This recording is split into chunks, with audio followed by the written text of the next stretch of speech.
así que seguila nomás. Escribo desde los 9 años, creo. Fue muy curioso cómo empecé porque estuve, cuando era chico, me agarró hepatitis y entonces estuve encerrado en mi casa, todo como 2 o 3 semanas estuve encerrado. Y fue la primera vez que me acerqué a libros. En ese tiempo, por ejemplo, la saga de Harry Potter, que todo el mundo la conoce. Y ahí empecé a escribir y me entusiasmé. Antes escribía mucho lo que era fantasía más de ese género. Y ya cuando llegué a los 18 años me orienté más por este tipo de fantasía, por este tipo de ficción. ¿Publicás en algún sitio online tus anteriores escritos o solamente podemos conocer este libro? Este libro lo publiqué enteramente online, de hecho fue finalista en uno de los concursos de la comunidad Papiro CLI de España, pero bueno, ahora está en físico, así que los que quieran de todos modos disfrutarlo online, tengo una cuenta en la comunidad de Storybox, se me buscan como Franco L. Fernández, y bueno, después tengo poemas escritos, pero también los estoy por sacar en un libro de poemas, así que bueno, ya próximamente va a estar ahí el librito para que también lo puedan ver, lo puedan ver. ¿Tus escritores favoritos o si te inspiras en alguno en especial? ¿Cuál sería? Me gusta mucho el género de terror, de ficción, la fantasía, por ejemplo, de Cortázar, de Borges, y del lado del terror, mis principales referentes serían Edgar Allan Poe y H.P. Lovecraft. Sí. Uno de mis cuentos favoritos es El corazón de la Torre de Poe. De hecho, uno de mis cuentos, el que inició todo este libro, está levemente basado o inspirado en ese cuento. Y además también Ernesto Sábato, con El túnel, ese libro que me encantó realmente. Con ese libro ya terminé de definir más o menos el género en el que me estoy encauzando y el tipo de escritura que uso. Es buenísimo. Que lees.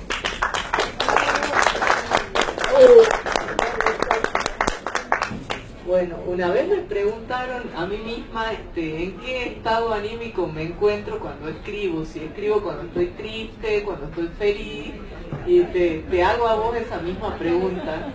¿Cuál es la emoción que te lleva a escribir? Lo mencioné más o menos en la charla anterior que tuvimos el domingo. Yo escribo, a los que vinieron, por supuesto, si la escucharon, yo escribo, se me mete una idea en la cabeza y la empiezo a elaborar. Entonces el sentimiento, no sé si sentimiento por el estado en el que me pongo a escribir es la obsesión. Me obsesiono en una idea y escribo, en realidad lo pienso y recién lo paso a papel. De hecho, en este libro muchos de los personajes que aparecen son personajes obsesivos. Traté de centrarme en eso para escribir el libro. Bueno, ahora mi compañera Natalia, que también escribe, nos va a contar un poquito, va a hacer un pequeño, no sé si es un análisis del libro. Buenas noches, muchas gracias por acompañarnos. Antes que nada, bueno, gracias también a Franco que me permitió hacer una pequeña reseña. El análisis lo vamos a dejar para más adelante, digamos, en una futura presentación.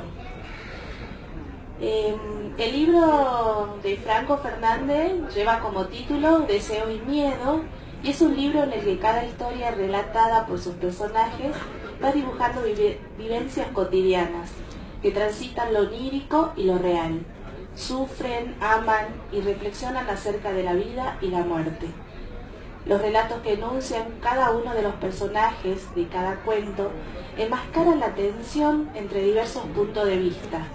Plantean recuerdos que nos remiten a nuestros propios pensamientos y a nuestras más oscuras obsesiones.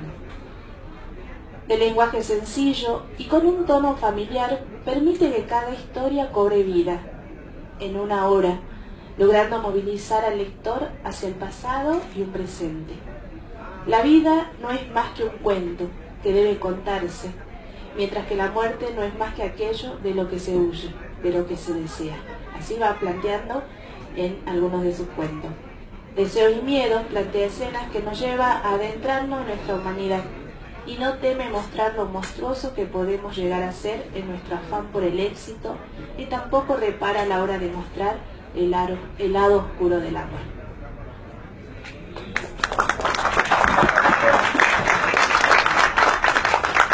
gracias Natalia. En este análisis capta más o menos, en realidad capta certeramente la esencia del libro.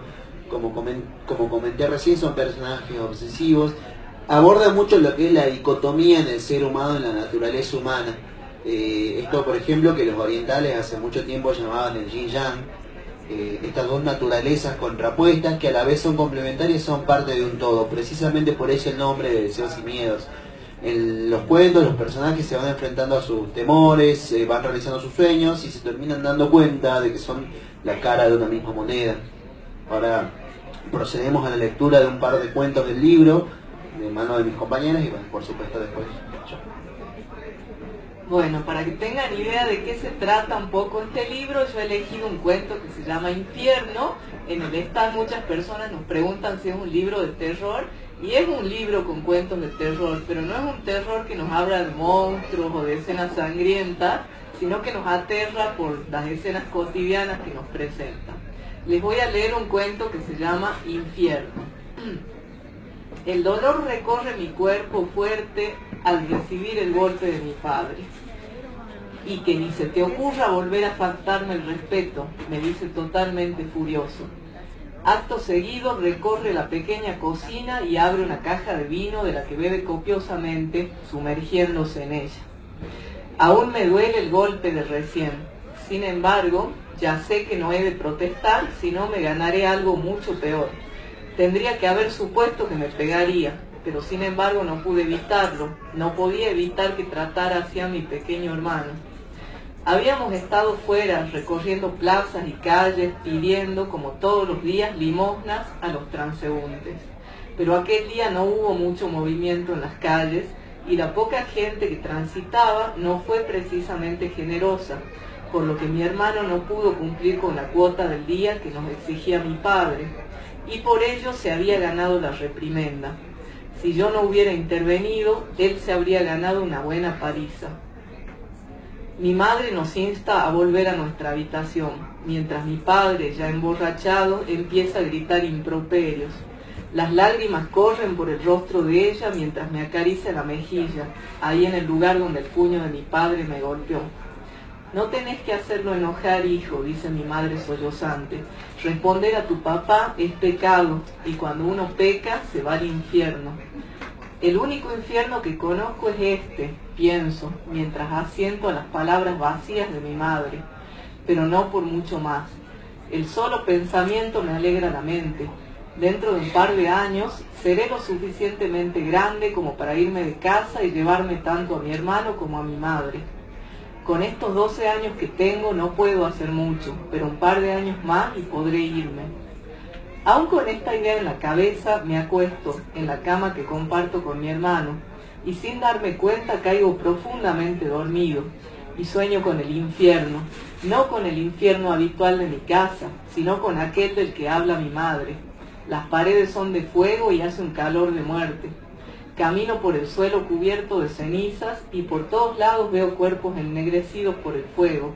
En alguno aún se puede apreciar la carne chamuscada, mientras que otros son huesos negros ya calcinados. Y el diablo está sentado en su trono. Me mira con sus ojos ardientes mientras bebe de su cáliz. En cuanto nuestros ojos se encuentran, rompen carcajadas burlonas y su risa me llena de furia. Recorre todo mi cuerpo con ganas de eliminar a aquel ser. Mientras este pensamiento recorre mi mente, me percato de que en mi mano llevo un cuchillo. Sin titubear, enarbolo el arma y la clavo en el torso de aquella abominación, a quien no se defiende para nada, sino que sigue con aquella risa tan irritante. La sangre negra borbotea humeante de su cuerpo y extrañamente me recuerda al vino que mi padre toma cada noche antes de caer desmayado sobre la mesa. El chillido de mi madre me saca de mi sueño. Me levanto de la cama totalmente exaltado y corro hacia el lugar de donde proviene el grito. Mi madre se encuentra en el suelo de la cocina en estado de shock y mi hermano a su lado no puede contener las lágrimas y llora a pleno pulmón. Mi padre yace totalmente inmóvil en el suelo, mientras en el charco de sangre se empieza a formar alrededor de su cuerpo. Un escalofrío recorre mi cuerpo al ver las heridas del cuchillo, mientras, allí en el suelo, el diablo se desangra hasta morirse.